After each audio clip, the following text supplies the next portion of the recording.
It's yourself, you silly sausage. You're growling at yourself. I don't know why he hasn't done that yesterday. Very funny.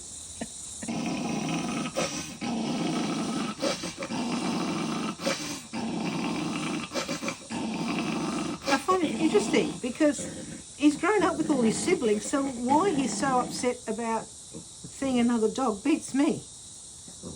My husband commented that as Spark moves closer, the dog moves closer, so he thinks it's coming in to attack him.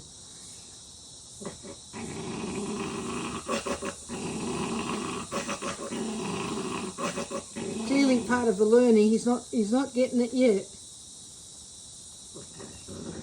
And of course the other dog's growling back at him, so he thinks the other dog's attacking him too.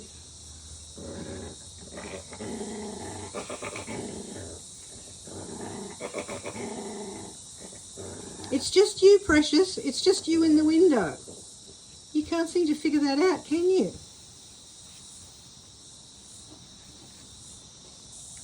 Trying to help him understand it's just him, but will he get it? We don't know.